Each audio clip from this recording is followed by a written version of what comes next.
Hi hello friends, welcome to our channel PR jobs info. Friends, మన ఛానల్లో ప్రతిరోజు updated notifications యొక్క complete information అయితే చెప్పడం జరుగుతుంది ఫ్రెండ్స్. కాబట్టి డైలీ మన ఛానల్ని ఫాలో అవ్వండి అండ్ అలాగే మీ ఫ్రెండ్స్ అండ్ రిలేటివ్స్కి షేర్ చేయండి. అలాగే ఆర్ఆర్బి గ్రూప్ డి కోసం ప్రతి ఒక్క ఇన్ఫర్మేటివ్ వీడియో మన ఛానల్లో డైలీ అప్లోడ్ చేయడం జరుగుతుంది. ప్లీజ్ అవి కూడా చూడండి, మీకు చాలా హెల్ప్ఫుల్ అవుతాయి.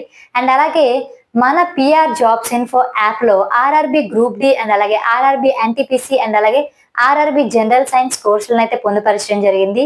డెమో క్లాసెస్ కూడా ఫ్రీగా ఉన్నాయి, అవి ఒకసారి చూడండి. అండ్ అలాగే బెస్ట్ ఫ్యాకల్టీతో అయితే క్లాసులు చెప్పించడం జరిగింది. అండ్ అలాగే chapter wise PYQ and chapter wise bits and అలాగే 1,00,000 బిట్స్ ఉన్నాయండి. అండ్ అలాగే ప్రతి ఒక్క క్వశ్చన్ కి ఎక్స్ప్లెనేషన్స్ ఉన్నాయి అండ్ ఫిజిక్స్ ప్రాబ్లమ్స్ ఎక్స్ప్లెనేషన్స్ ఉన్నాయి, సొల్యూషన్స్ కూడా ఎక్స్ప్లెనేషన్స్ ఉన్నాయి. ప్లీజ్ ఒకసారి కోర్స్ని అయితే తీసుకొని చూడండి, మీకే అర్థమవుతుంది.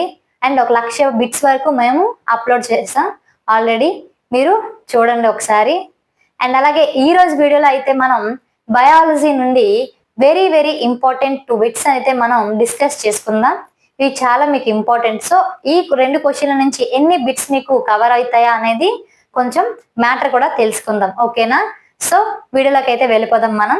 సో వీడియోని ఎక్కడ ఎండ్ చేయకండి, చివరి వరకు చూడండి, ఓకేనా? సో ఇప్పుడు ఇక్కడ క్వశ్చన్ ఏంటంటే, మొక్కలలో వంగే గుణం ఏ కణజాలం వలన కలుగుతుంది? సో మొక్కలు వంగుతాయి కదండి, అటు ఇటు ఇలా వంగుతాయి కదా. సో ఆ వంగే గుణం ఏ కణజాలం వల్ల వస్తుంది అని క్వశ్చన్ అడగడం జరిగింది. సో ఇక్కడ ఆప్షన్స్ చూద్దాం. సో ఆప్షన్ 1 మృదు కణజాలం, అండ్ అలాగే ఆప్షన్ 2 స్థూల కోణ కణజాలం, అండ్ అలాగే ఆప్షన్ 3 దృఢ కణజాలం, అలాగే ఆప్షన్ 4 పైవేవి కావు. సో మొక్కల్లో వంగే గుణం ఏ కణజాలం వల్ల వస్తుందమ్మా? ఆప్షన్ 2 స్థూల కోణ కణజాలం. సో స్థూల కోణ కణజాలం, దీన్నే కోలన్ కైమా అంటారు, కోలన్ కైమా. మృదు కణజాలాన్ని పారన్ కైమా అంటారు. అండ్ అలాగే దృఢ కణజాలాన్ని స్క్లెరెన్ కైమా అంటారు.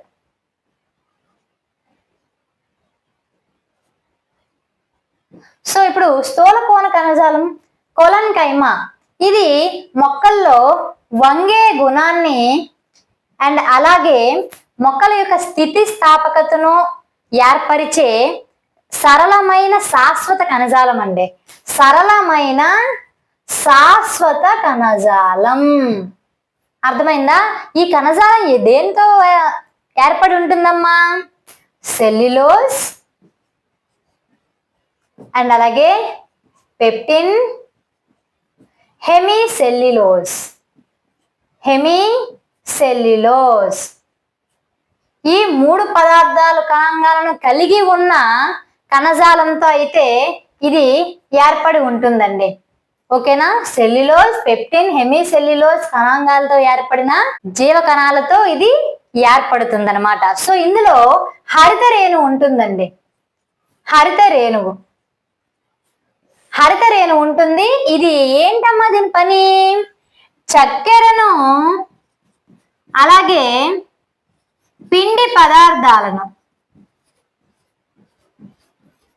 చక్కెరను అండ్ అలాగే పిండి పదార్థాలను ఉత్పత్తి చేయడంలో పాల్గొంటుంది. అయితే ఇది మొక్క యొక్క నిర్మాణానికి, ఆకారానికి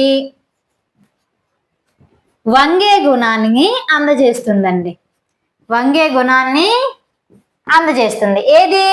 స్థూల కోణ కణజాలం, ఓకేనా? అండ్ అలాగే నెక్స్ట్ మృదు కణజాలం పారన్ కైమా. పారన్ కైమా అనేది సాధారణంగా అన్ని మొక్కల్లో కనిపించే కణజాలం అండి, ఇది అర్థమైందా? ఇది పారన్ కైమా అనేది కేంద్రకంలో కణగోడలను, సన్నని కణగోడలను కలిగి ఉంటుంది. అండ్ అలాగే దీని పని ఏంటమ్మా? మృదు కణజాలం యొక్క పని ఆహారాన్ని నిల్వ చేయడం. ఇది ఆహారాన్ని పీల్చుకుంటుంది, స్టోర్ చేస్తుంది. సో అందుకే దీన్ని ఏమంటారు? ఆహార నిల్వ కణజాలం అని దీన్ని అనడం జరుగుతుందండి. అయితే ఇది కణాలకి కణాలకి కణాలకి మధ్య గ్యాప్ ఉంటుంది కదండి, గ్యాప్, ఆ గ్యాప్ ని భర్తీ చేయడానికి ఇది ఉపయోగపడుతుందండి. అండ్ అలాగే మొక్క యొక్క ఆకారాన్ని, అమరికను, దృఢత్వాన్ని అందజేస్తుందండి మొక్కకి. ఓకేనా. నెక్స్ట్ దృఢ కణజాలం.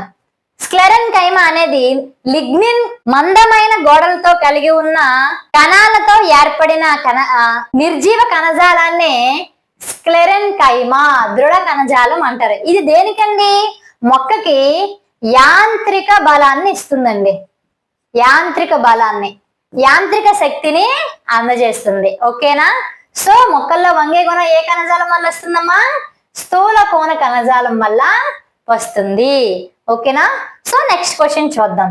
సో ఏ కణాంగానికి ఏటీపీ ఉత్పత్తితో సంబంధం ఉంది?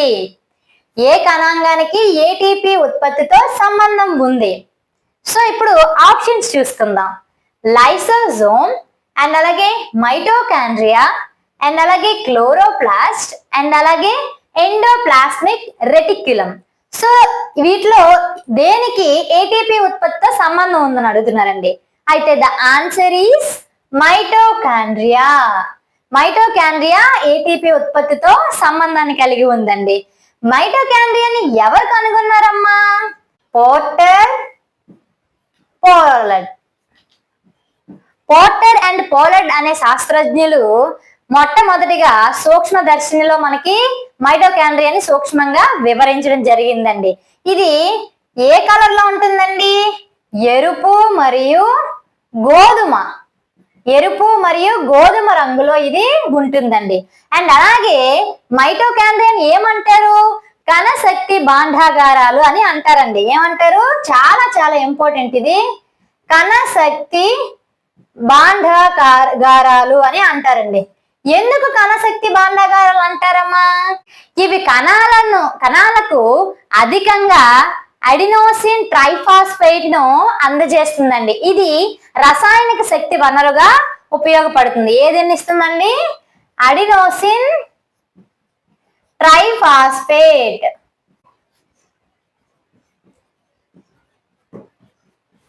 ఇది రసాయనిక శక్తి వనరుగా మనకి ఉపయోగపడుతుంది. అయితే మైటోకాండ్రియా ఉంది కదండి. ఇప్పుడు చూడండి, మైటోకాండ్రియా ఇలా ఉంటుంది కదా.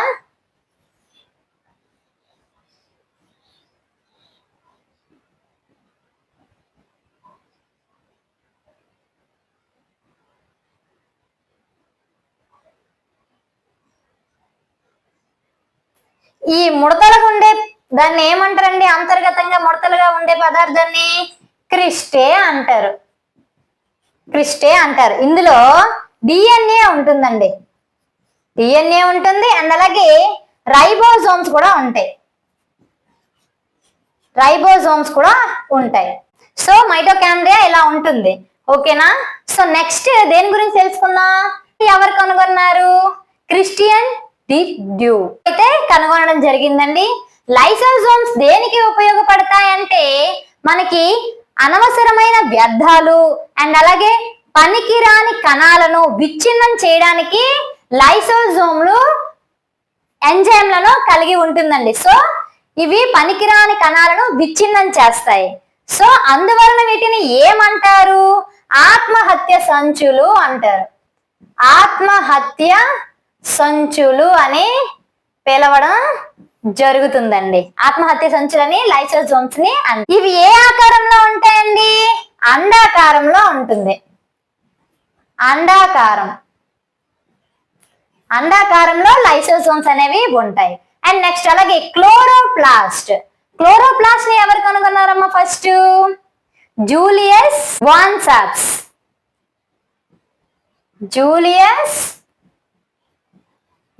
సాప్స్ కనుగొనడం జరిగిందండి.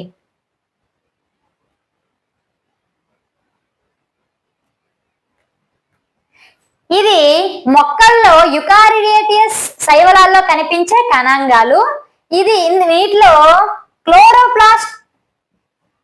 క్లోరోఫిల్ కలిగి ఉంటుందండి. ఇది క్లోరోఫిల్ అనే వర్ణ ద్రవ్యాన్ని కలిగి ఉంటుంది. ఇది కిరణజన్య సంయోగ క్రియను నిర్వహిస్తుంది. అండ్ అలాగే ఇది సూర్యకాంతి నుండి వచ్చే సూర్యకాంతి శక్తిని తీసుకొని రసాయన శక్తిగా మార్చే ఆక్సిజన్ ను విడుదల చేస్తుందండి. ఆక్సిజన్ ను విడుదల చేస్తుంది. సో ఇది కిరణజన్య సంయోగ క్రియకి ఉపయోగపడుతుంది. Next last endoplasmic reticulum. ఇది యుకారియోటిక్ కణాల సైటోప్లాజం లో లిపిడ్స్ అండ్ ప్రోటీన్ల సంశ్లేషణలో పాల్గొంటుందండి. ఇవి 2 రకాలు ఉంటుంది. ఒకటి రఫ్, ఇంకొకటి smooth. Rough endoplasmic reticulum and అలాగే స్మూత్ ఎండోప్లాస్మిక్ రెటిక్యులం అనేది 2 ఉంటుంది. రఫ్ అనేది రైబోజోమ్లను కలిగి ఉంటుందండి. రఫ్ అనేది రైబోజోమ్లను కలిగి ఉంటుంది. స్మూత్ అనేది రైబోజోమ్లను కలిగి ఉండదు. సో అందువల్ల ఇది రఫ్ ఎండోప్లాస్మిక్ రెటిక్యులం, ఇది స్మూత్ ఎండోప్లాస్మిక్ రెటిక్యులం. అయితే రైబోజోమ్ లో కలిగి ఉన్న రఫ్ ఎండోప్లాస్మిక్ రెటిక్యులం ఉంది కదండి, అది ప్రోటీన్ల సంశ్లేషణలో పాల్గొంటుంది. ప్రోటీన్ల సంశ్లేషణలో పాల్గొంటుంది. ఈ స్మూత్ ఎండోప్లాస్మిక్ రెటిక్యులం అనేది లిపిడ్ సంశ్లేషణలో పాల్గొంటుందండి. అర్థమైందా? సో ఈ 2 క్వశ్చన్స్ మీకు అర్థమయ్యాయి కదండి. మొక్కల్లో వంగే కొన ఏ కణజాలం వల్ల కలుగుతుంది? స్థూల కోణ కణజాలం వల్ల ఏర్పడుతుంది. అండ్ అలాగే ఏ కణాంగానికి ఏటీపీ ఉత్పత్తి సంబంధం ఉందండి? మైటోకాండ్రియా. అండ్ అలాగే మిగిలిన ఆప్షన్స్ కూడా ఏవేవి చేస్తాయో మీకు తెలుసుకున్నారు కదా. సో ఈ 2 క్వశ్చన్స్ నుంచి ఎన్ని బిట్స్ వచ్చే చూసారా? సో ఇలాగే ఒక్క క్వశ్చన్ నుంచి ఎన్ని క్వశ్చన్లు మీరు తీసారంటే మీకు ఎంత వరకు కంటెంట్ వచ్చింది అనేది మీకు అర్థమవుతుందండి. ఓకేనా? సో ఇలాగే మనం డైలీ ఒక క్లాస్ అయితే చేసుకుందాం. సో డైలీ ఒక 2 బిట్స్ ని మనం డిస్కస్ చేసుకుంటే అందులో నుంచి వచ్చే బిట్స్ కూడా మనకి ఈజీగా కవర్ అవుతాయి. ఓకేనా? వీడియో నచ్చినట్లయితే ఖచ్చితంగా రోజు ఫాలో అవ్వండి. రోజు 2 క్వశ్చన్స్ డిస్కస్ చేసుకుందాం. అండ్ అలాగే ఇన్ఫర్మేటివ్ వీడియోస్ ని కూడా ఫాలో అవ్వండి. అండ్ అలాగే డైలీ మన ఛానల్ ని ఫాలో అవ్వండి. ఏమైనా డౌట్స్ ఉంటే కామెంట్ బాక్స్ లో కామెంట్ చేయండి, లేదంటే డిస్క్రిప్షన్ లో వాట్సాప్ లింక్ ఇచ్చాను, గ్రూప్ లో జాయిన్ అయ్యి మీ క్వశ్చన్స్ ని అడగండి. అండ్ అలాగే ఆర్ఆర్బి గ్రూప్ డి కోర్స్ అయితే ఒకసారి గూగుల్ ప్లే స్టోర్ కి వెళ్ళి పిఆర్ జాబ్స్ ఇన్ఫో యాప్ ని డౌన్లోడ్ చేసుకుని ఒకసారి కోర్స్ చూడండి, చాలా బాగుంటుంది. కొత్తగా ఈ వీడియో చూసిన వాళ్ళు అయితే వీడియోని లైక్ చేయండి, సబ్స్క్రైబ్ చేయండి, ఛానల్ ని ఫాలో అవుతూ ఉండండి. పక్కన ఉండే బెల్ ఐకాన్ ని మాత్రం క్లిక్ చేయడం మర్చిపోద్దు. Thank you friends.